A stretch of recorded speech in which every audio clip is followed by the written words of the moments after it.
Assalamualaikum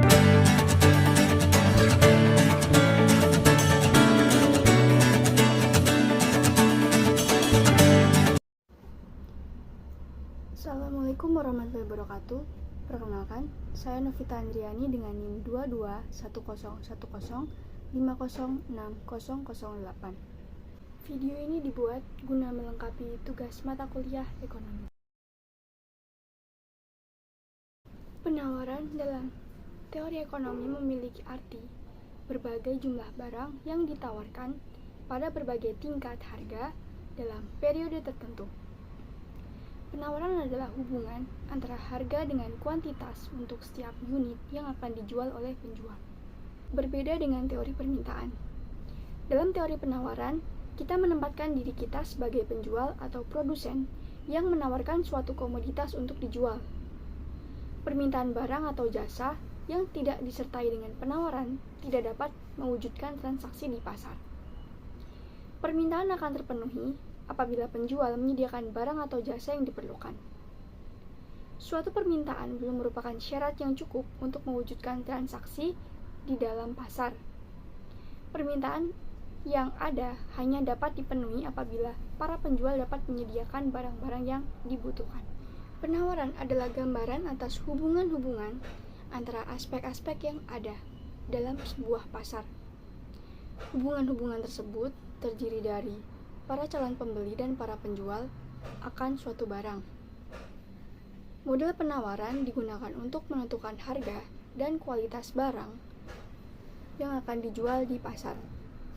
Model ini sangat penting untuk melakukan kegiatan analisis dalam tingkat ekonomi mikro akan perilaku dan interaksi para pembeli serta penjual. Variabel jumlah barang dan tingkat harga dalam konsep penawaran ini menunjukkan adanya saling keterkaitan satu dengan yang lainnya. Variabel harga merupakan variabel yang mempengaruhi jumlah barang dan jasa yang ditawarkan. Nah, variabel ini tuh biasanya disebut sebagai variabel bebas atau independent variable. Sedangkan variabel jumlah barang dan jasa merupakan variabel yang dipengaruhi oleh tingkat harga dan biasa disebut sebagai variabel terikat atau dependent variable. Hukum penawaran menyatakan apabila harga naik atau harga meningkat, maka jumlah barang yang ditawarkan akan meningkat pula. Dan demikian sebaliknya, apabila harga turun, maka jumlah barang yang ditawarkan akan berkurang. Jadi, antara harga barang dengan jumlah barang yang ditawarkan memiliki hubungan positif, karena memiliki arah perubahan yang sama. Perusahaan memproduksi barang dan jasa untuk mendapatkan keuntungan. Dengan harga per unit yang lebih tinggi, menunjukkan keuntungan per unit juga akan lebih tinggi, sehingga perusahaan menawarkan jumlah yang lebih banyak. Alasan lain, kurva penawaran memiliki slope positif, yaitu naik dari kiri ke bawah, dari kiri bawah ke kanan atas, karena hukum biaya kesempatan yang meningkat atau the law of increasing opportunity cost. Hal tersebut dapat dijelaskan sebagai berikut. Asumsi teknologi dan harga barang input tetap. Sehingga untuk menambah produksi satu unit barang, maka dibutuhkan input baru. Mula-mula, input yang digunakan yang paling efisien. Dengan menambah output, input yang digunakan semakin tidak efisien. Itu berarti opportunity cost semakin tinggi. Karena tingginya opportunity cost tersebut, maka perusahaan harus mendapatkan harga yang lebih tinggi untuk kompensasi biaya yang lebih tinggi tersebut. Dalam ilmu ekonomi mikro, baik itu permintaan maupun penawaran yang telah memiliki hukum yang berlaku untuk memudahkan dalam menganalisis dari segi ekonomi. Hukum penawaran tersebut mengatur terkait interaksi antara penjual dengan pembeli dalam transaksi dagang. Hukum penawaran berbunyi, apabila harga naik, maka jumlah barang yang ditawarkan akan naik. Namun apabila harga turun, maka jumlah barang yang ditawarkan akan turun. Apabila dalam hukum permintaan, harga barang yang meningkat akan menurunkan permintaan pada suatu barang, maka pada hukum penawaran akan mendorong meningkatnya penawaran suatu barang. Sehingga dapat diartikan bahwa antara harga dengan jumlah barang yang ditawarkan memiliki hubungan yang positif karena memiliki perubahan yang sama. Sehingga apabila dilihat dari sisi penjual, mereka akan berusaha memaksimalkan keuntungan dengan meningkatkan jumlah barang yang akan dijual. Dengan harga per unit yang lebih tinggi, maka keuntungan per unit yang diraih, yang diambil pula akan meningkat. Sehingga penjual menawarkan jumlah yang lebih banyak. Apabila harga barang menurun, penjual akan mengurangi produk di pasaran hingga harga kembali normal.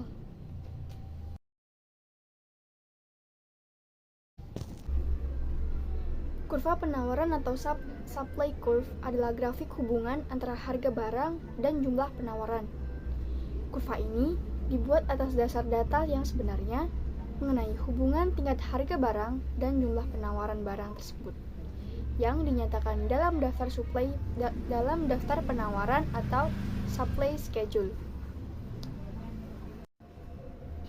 Kurva penawaran ini miring ke atas sebab dengan asumsi hal-hal lain yang tetap, harga yang lebih tinggi berarti lebih banyak barang yang ditawarkan, seperti halnya permintaan pasar yang merupakan jumlah dari permintaan semua pembeli.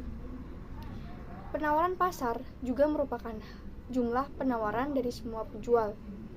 Penawaran pasar adalah jumlah dari kedua penawaran individu tersebut. Sehingga berdasarkan tabel penawaran dapat digambarkan kurva penawaran. Kurva penawaran sendiri adalah garis yang menghubungkan titik-titik potong antara harga dan kuantitas barang yang ditawarkan. Berikut merupakan ilustrasi penawaran roti coklat. Berdasarkan angka-angka pada tabel penawaran coklat, maka dapat dibuat kurva penawaran roti coklat. Pada sumbu tegak digambarkan berbagai tingkat harga, dan pada sumbu datar digambarkan berbagai jumlah roti coklat yang ditawarkan. Dengan demikian, definisi kurva penawaran yaitu suatu kurva yang menggambarkan sifat hubungan antara harga suatu barang tertentu dengan jumlah barang yang ditawarkan. Dalam gambar 3.1 pada tabel penawaran, tertulis bahwa pada harga 3.000, jumlah roti coklat yang ditawarkan adalah 10. Dalam kurva tersebut juga menggambarkan keadaan yang sama.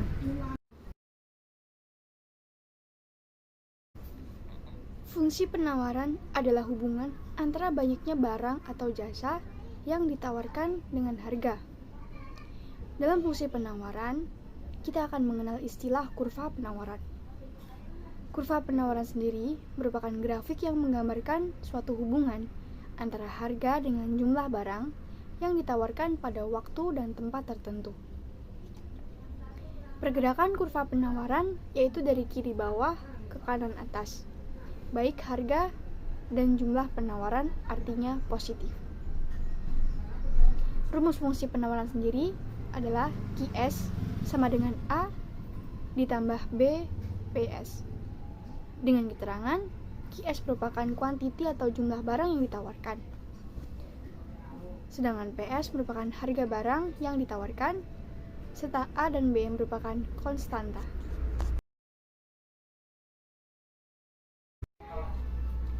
Ada beberapa faktor yang mempengaruhi penawaran. Yang pertama adalah harga barang itu sendiri. Jika harga suatu barang naik, maka produsen cenderung akan menambah jumlah barang yang dihasilkan. Hal ini membawa kita kepada hukum penawaran yang telah dijelaskan tadi, yang menjelaskan bahwa sifat hubungan antara harga suatu barang dengan jumlah barang tersebut yang ditawarkan penjual. Yang kedua adalah harga barang lain yang terkait. Barang-barang substitusi dapat mempengaruhi penawaran suatu barang.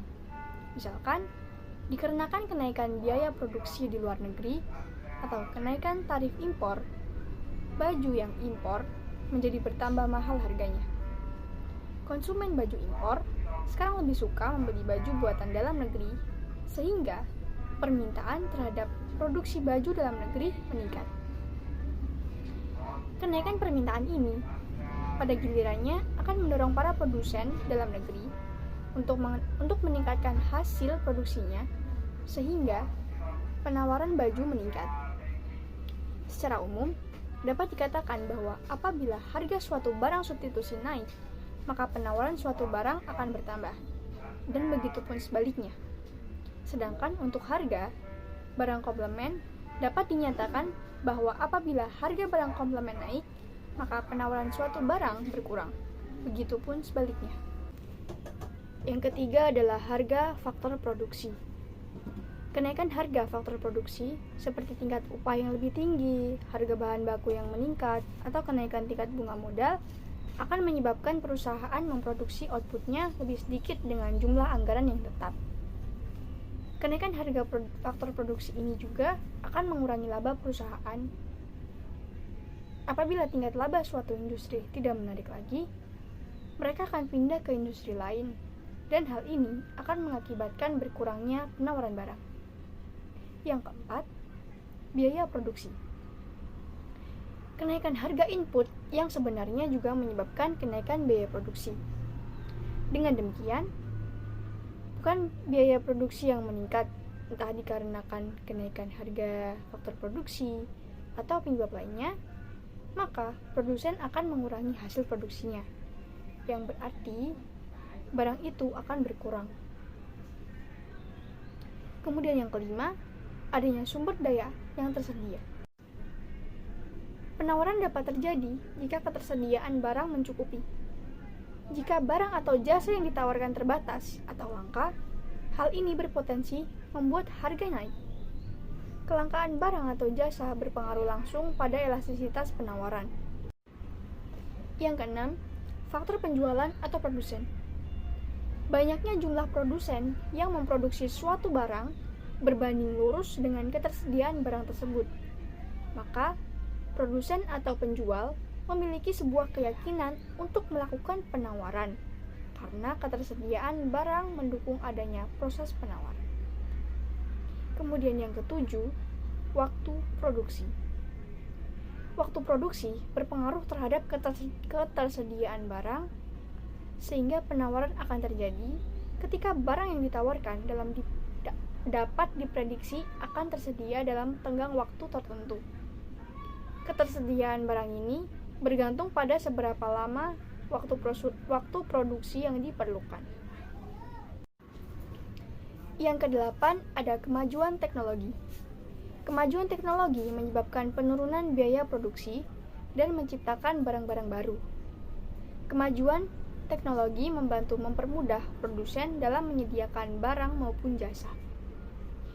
Pemanfaatan teknologi dapat mempersingkat waktu produksi, meningkatkan kualitas produksi, meningkatkan kapasitas produksi, dan biaya produksi dapat ditekan. Nomor 9, ada tujuan perusahaan. Tujuan perusahaan adalah untuk memaksimumkan laba, bukan memaksimumkan hasil produksinya.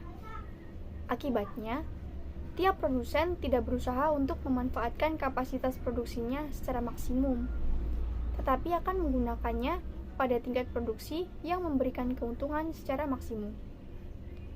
Namun demikian, sering kita temui produsen yang mempunyai tujuan lain dalam berproduksi. Misalnya, ada perusahaan yang tidak mau menanggung resiko, sehingga mereka cenderung melakukan kegiatan produksi yang lebih aman, meskipun hal itu menyebabkan tingkat keuntungannya menjadi lebih sedikit. Sedangkan BUMN misalnya, lebih mementingkan mencapai tingkat produksi yang maksimum agar tingkat kemakmuran masyarakat meningkat, dan bukan keuntungan yang maksimum. Dengan demikian, penawaran suatu barang dipengaruhi oleh tujuan yang ingin dicapai produsen. 10. Kebijakan pemerintah. Contoh kebijakan mengenai peningkatan produksi dalam negeri guna mengurangi impor. Hal ini mendorong para petani untuk meningkatkan jumlah dan kualitas panen bagi petani, atau meningkatkan jumlah dan kualitas produksi bagi produsen barang dan jasa. 11. Pajak dan subsidi.